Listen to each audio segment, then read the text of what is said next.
après, ça fait plaisir de revenir sur les terrains. Je vais revenir vite fait un peu sur la saison dernière et sur le fameux 5 buts qu'on a pris.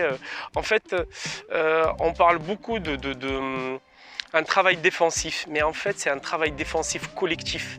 C'est pas les défenseurs, c'est l'ensemble de l'équipe à partir des deux attaquants. C'est un bloc équipe qui bouge, qui va récupérer le ballon. Et là c'est un travail de 2 ans qu'on a mis en place.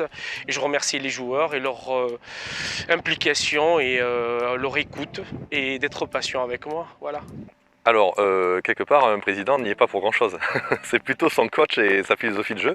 Imad a cette philosophie qui, c'est vrai qu'il presse très vite le ballon quand on perd le ballon. Donc derrière, c'est vrai que ça ouvre peu de possibilités aux équipes adverses de pouvoir venir et nous chatouiller. Donc c'est vrai que je pense que tout vient de là en fait. C'est une philosophie du gardien jusqu'à l'attaquant de pointe. Ça peut défendre et voilà, et c'est ce qu'il fait. Et ils l'ont bien fait. Voilà, je félicite mes joueurs, mon coach et le staff et même les staffs de tout le club pour avoir mis cette philosophie en place. Alors justement, on pourrait croire effectivement que certaines équipes, alors moi je pense qu'effectivement beaucoup d'équipes qui prennent des buts justement se recroquevillent sur elles-mêmes, alors que la philosophie de jeu d'Imad et des joueurs de l'équipe première et même de l'équipe B, c'est pareil, ça découle sur toute l'équipe, les équipes seniors et on apprend ça aussi au plus jeune âge, c'est qu'en fait, dès l'instant où, comme il disait, à la perte de balle, il faut aller chercher le ballon. Et c'est vrai que de ce fait-là, c'est que vous bloquez quand même beaucoup d'espace. Donc je pense que derrière, ils ont laissé peu d'espace à leurs adversaires, à nos adversaires, et je pense que c'est de là qu'on a réussi à avoir que nos 5 buts encaissés. Okay.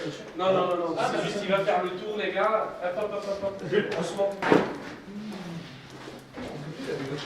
Ah, pardon. Wesh, c'est comment?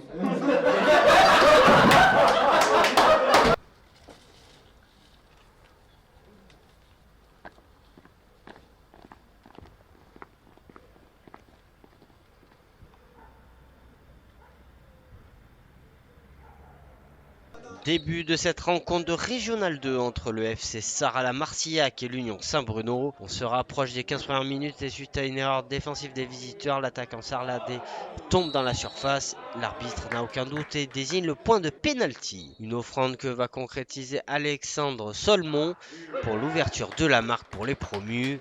Par Alexandre Solmon. Mais l'Union Saint-Bruno va réagir très rapidement sur un coup de pied arrêté.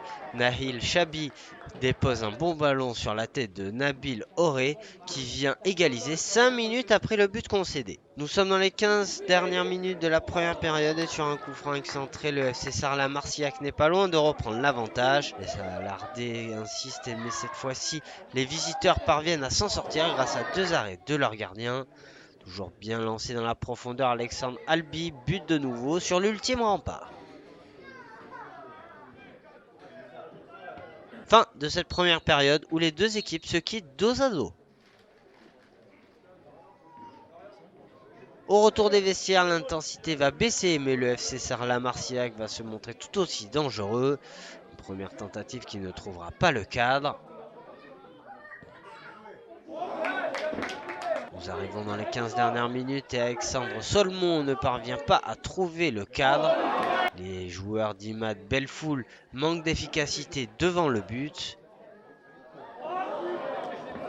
Une aubaine pour l'Union Saint-Bruno qui parvient à récupérer un ballon au niveau du rond central. Nahil Cheibi voit le gardien avancer et tente sa chance. Il inscrit l'un des buts du week-end à quelques minutes de la fin de la rencontre.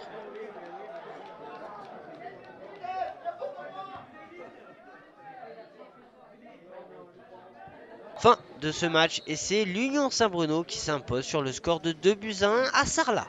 Il y a l'efficacité, après, bon, je ne vais pas vous cacher, il manque 3 joueurs de l'équipe par rapport à l'année dernière, et après il y avait 3 joueurs qui pouvaient faire la différence. Après c'est comme ça, ceux qui étaient là, ils ont fait le taf, on peut faire mieux, et après voilà, c'est comme ça, il faut continuer à travailler, il ne faut pas baisser la tête, et on va y arriver.